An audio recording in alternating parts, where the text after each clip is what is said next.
अपने आप उदाहरण देकर कहते हैं कि कबीरा वैद बुलाइया पकड़ के देखी बाँ, और वैद न वेदन जाने ही मेरा करक ले दे माँ। कहते हैं डॉक्टर बुलाया, डॉक्टर ने नाड़ी देखी, बाँ पकड़ के, पहले ये थे थर्मामीटर, हाथ से देखा करते हैं, और वैद कहता है इसका कोई बीमारी नहीं, और रोज सूखते आवे।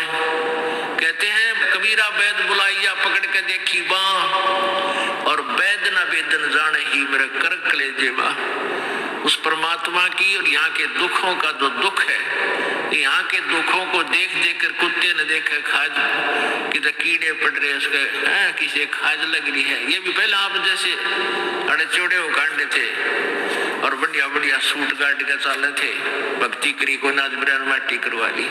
तो ये बातें उनको तुरंत याद आने लग जाएंगी जिनकी आंखों का मोतिया का ऑपरेशन हो गया, अर्थात जिनको तत्व ज्ञान हो गया। अब तो हम देखते हैं कुत्ते हैं, गधे हैं, सुअर हैं, बैल है, जोड़ रखा गाड़ी में, भर रखा सामान, चलता नहीं था, दे लट्ठा गद्दा है गदौरी उस पर। तो हमने सोचा ये तो ऐसे बनते रहेंगे और हम ऐसे ही मनुष्य बने रहेंगे। काल ने ऐसी बुद्धि भ्रष्ट कर रखी हमारी, क्योंकि ज्ञान है नहीं। ज्ञान हो तो हम ये नहीं सोच सकते, क्योंकि यहाँ तो प्रत्येक प्राणी का अपना किया कर्म इसको मिलेगा।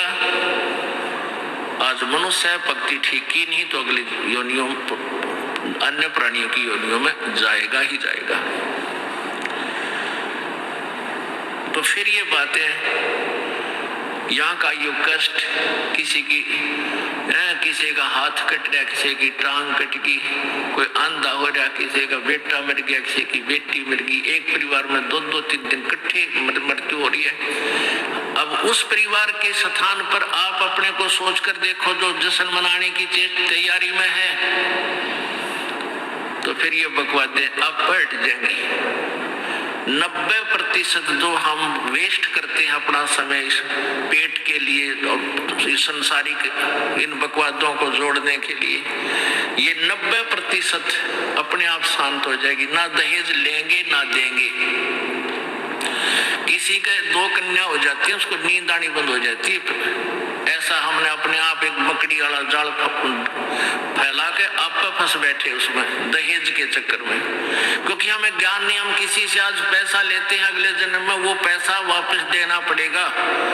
किसी ने मान ले किसी को दबाव देकर दहेज का पैसा ले लिया, या वैसे 2 नंबर के काम करते ले लिया, लेकर दिया नहीं, अगले जन्म में वो पूरा करना पड़ेगा। किसी का गधा बनकर देना पड़ेगा, किसी का भैंस बनकर देना पड़ेगा, और या फिर अगले जन्म में वो दामाद बन के ले जाएगा जिसको आज तुम दामाद बन के ले रहे हो। तो इस पंगे में अनजान व्यक्ति दिया करे। परमात्मा ने जो आपको देना है वही देना है, आपके प्रारब्ध में लिख रखा है। उसमें आप अगर फेरबदल करने की चेष्टा करोगे दूना दुख उठाओगे। फेरबदल भी परमात्मा ही कर सकता है। शास्त्र अनुसार साधना करने से आपके भाग्य में ना होगा वो पुण्य, और परमात्मा करवा कर या अपने कोटे से देकर आपको यहाँ होटल वाली सुविधाएं अवश्य देगा, पर अधिक नहीं मांगनी चाहिए। तो ऐसे नानक साहब जी से किसी ने प्रश्न किया, क्योंकि नए नए भक्त बहुत जाते रहते हैं। कहते हैं हे गुरुदेव, हे परमात्मा, आप हमें कभी खुश नजर नहीं आते, आप खोए खोए से रहते हो।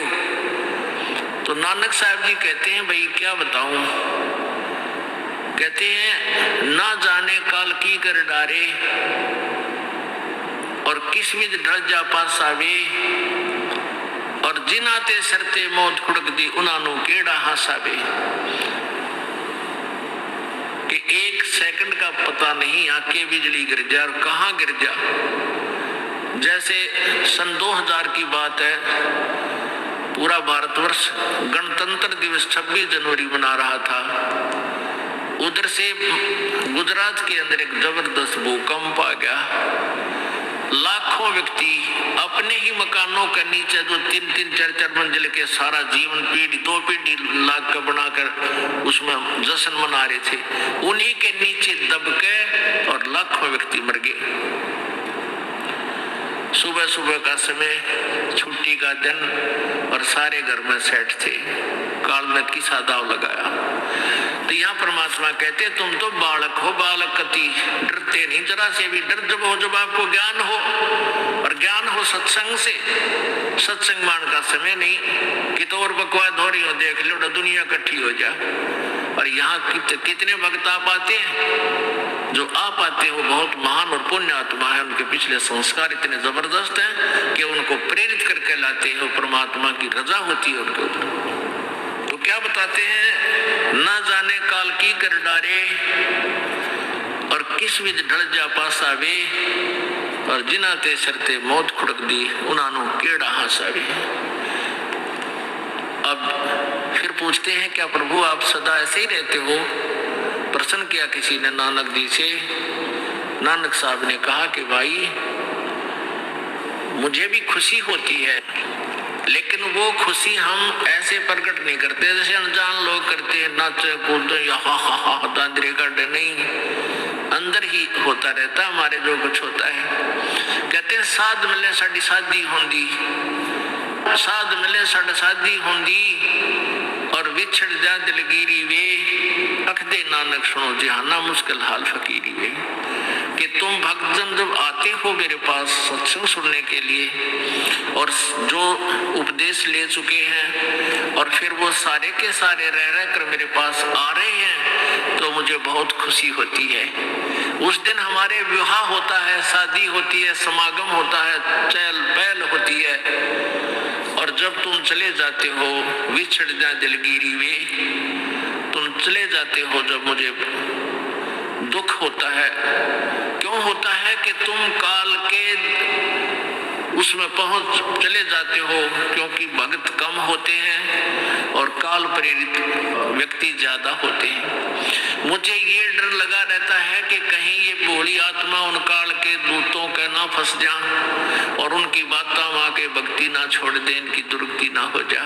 जब तुम ठीक ठाक वापस आ जाते हो सभी, तो मेरी आत्मा खुश होती है। उस दिन मेरी खुशी का कोई ठिकाना नहीं होता, लेकिन वो होती है अंदर ही अंदर, लोग दिखावा नहीं होता। साध मिले सड़ शादी होंदी, और विछड़ जा दिलगिरी वे, अखदे नानक सुनो जहाना मुश्किल हाल फकीरी वे। भाई कहते हैं भक्ति करना बहुत मुश्किल है। मुश्किल इन काल के दूतान बना दी, जनता ज्ञानहीन कर दी। जो भक्ति नहीं करते वो तो सीधे काल के जाल में है ही। जो भक्ति करने की चेष्टा करते हैं तो किसी का तो पति लाठी ठाए पाओगा, तो उसके पति ने कोई और इंजेक्शन ला जाएगा। यो क्यों होया भाई, हम भी तो नाम ले रहे हैं, हम वहां जाते हैं, हम तो 6 महीने साल में कभी कभी जाते हैं, और आप कहते हैं 10वें दिन भाग लेते हैं। तो भगत ने नाम ना ले रखा तो वो परेशानी पैदा करेगा ही करेगा। किसी की पत्नी ने नाम नहीं ले रखा, भगत ने ले रखा है, तो वह सींग पिनाए पावेगी। किसी के कहने सुनते जानते क्या सुनी घर में होगी। काल ने तक करवाना है कि किसी प्रकार ये वहां जाना छोड़ दे, तेरे जाल में फंसे रहे। इसका तो पूरा प्रयत्न रहेगा। लेकिन पुण्यात्मा यु ज्ञान रूपी ढाल आपको इसलिए दी जाती है कि अपना बचाव करो और भक्ति मत छोड़ना, चाहे कुछ भी हो। आप पुण्यात्माओं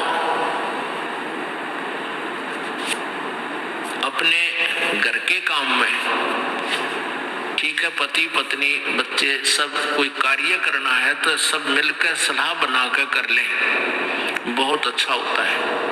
उसमें कोई हानि लाभ भी हो जाती है तो विशेष दुख नहीं होता। उसमें अवश्य राय एक दूसरे की लेकर काम कर लेना चाहिए। और जब आता आत्म कल्याण का समय, उसमें किसी की राय की आवश्यकता नहीं। मान लीजिए आपने नाम लेना है और आपका पति नाट्य है, तो नाट्य जागा। ये अपने जीवन का सौदा तुमने खुद सोचना होगा, इसमें किसी की राय की आवश्यकता नहीं। आपने नाम लेना, आपकी पत्नी मना करती है तो करण दे, इसमें किसी की सलाह लेने की जरूरत नहीं है, चाहे कोई राजी रहे चाहे नाराज रहे। यदि मीराबाई उस समय ये सोचती कि तेरी माँ क्या कहेगी, तेरे पिता क्या कहेगा, ये समाज क्या कहेगा, तो मंदिरों में जाती है, क्योंकि उस समय ठाकुर समाज अपनी बहन बेटियों को घर से नहीं निकलने देते थे, पर्दों में रखते थे। लेकिन मीराबाई बालक नहीं रही थी, समझदार थी वह। उसको पता था कि आज तो मैं लोक लाज कर मैं आके भक्ति नहीं करूंगी और फिर कुतिया बनकर बाजार में हांडूंगी, कोई मेरी इज्जत का रक्षक नहीं मिलेगा। तो ये ज्ञान से ही ऐसी दृढ़ता आती है। संघर्ष किया और सफल हुई, क्योंकि मालिक के नाम पर जो संघर्ष करते हैं, सच्चे दिल से, हृदय से, उनकी परमात्मा मदद किया करता है। ये पिछले इतिहास देख लो, क्या बताते हैं। मात पिता सुत स्त्री आलस बंधु कान, संत दर्शकों जब चले ये अटकावे आण। मात पिता सुत पुत्र को कहते हैं। स्त्री जैसे कोई बालक है 15, 16, 10 वर्ष के, वो माता पिता के अधीन होते हैं। और बच्चे का समझ मांगी और माता पिता मना करते हैं तो उनके अधीन है वो। और बच्चे जवान हो गए, बूढ़ा बुढ़िया अगर समझ मांगी, फिर वो बालक बाधा करेंगे, वो रोकते टोकते हैं, तीसरा दिन चल पड़ते हो, किराया कितने डावा फलाना है, यानी कुछ न कुछ बाधा कर सकते हैं। किसी का पति बाधा कर सकता है, किसी की पत्नी बाधा कर सकती है। जब भक्ति की तरफ अग्रसर होता है या सत्संग में आने की तैयारी करता है। या फिर आलस बंधु कान, आलस माने आप ढीले गोडे छोड़ दे, फिर देखांगे का नहीं जाता, सर्दी घनी है, गर्मी घनी है। और या बंधु कान, लोक लाज, इनके कारण ये है भक्ति में बाधक। अब क्या बताते हैं परमात्मा। मात पिता सुत स्त्री आलस बंधु कान, संत दर्शकों जब चले ये अटकावे आण। इनका अटकाया अटके नहीं, और संत दर्शकों जाए कह कबीर सो संत है आवागमन नसावे। इनका अटकाया अटके नहीं, और संत दर्शकों जाए यानी सत्संग में अवश्य जावे, कह कबीर सो संत है आवागमन नसाए, उसका कल्याण को। आज मीराबाई जी का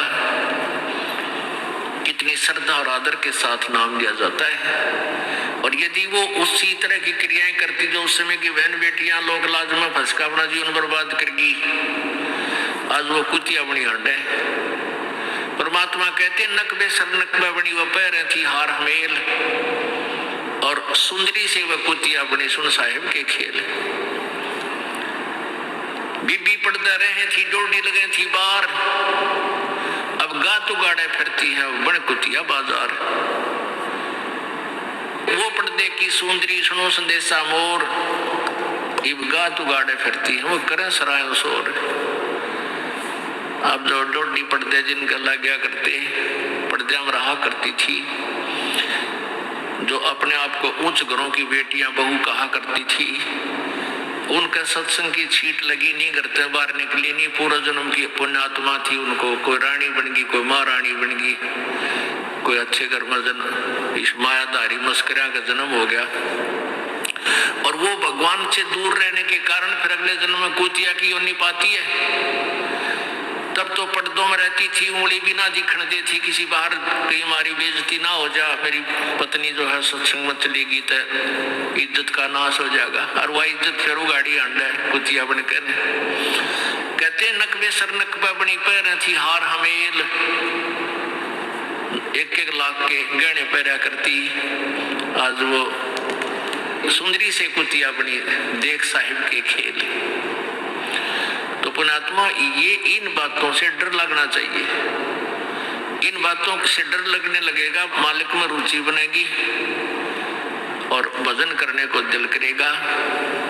और ये लोग दिखावा जो ड्रामा है, नाचा कूदी, ये बकवाद मन में आवे को नहीं, ये कहने की आवश्यकता नहीं पड़े। दास ने कैसा मत करियो, हाँ कहना पड़ता है एक बार बालक को, कुछ दिनों के बाद फिर आपकी रुचि ना बढ़े। इतना इस दास को विश्वास हो गया है कि परमात्मा के बच्चे भगवान को पहचानने लगे, क्योंकि अब शिक्षित समाज है। आपको नाम दिया जाता है, नाम देने से पहले सब नियमों से परिचित कराया जाता है। और हमने ये पुस्तक बनाई है भक्ति सौदागर को संदेश। इसके प्रथम अध्याय में ही हमने नियमों का पूरा विस्तार से विवरण दिया है कि कोई भी पुण्यात्मा इस आश्रम की तरफ आएगा तो पहले तैयार होकर आवे। पहले क्या होता था कि भक्तजन समझाते थे, नाम ले लो तुम्हारा कल्याण हो जाएगा, बड़े सुख होते हैं। यहाँ आ जाते थे उपदेश लेने, और यहाँ आकर के आप उनको लिस्ट दिखाते थे, ये नियम निभाने हैं, तो बात जाते थे नहीं हमारा भी ये नियम नहीं नंबर, क्योंकि वो उल्टे रंग में रंगे हुए वो सारे। तो अब उनको पहले ये लिख कर दे दिया कि तुम तैयार होकर आ जाना, तुम्हारा मन मानने तो आना, क्योंकि कल्याण होगा इस मर्यादा में रहने से। तो अब ये दास देख रहा है कि अब कितना डर लगता है बहन बेटी भाइयों को, बच्चों को।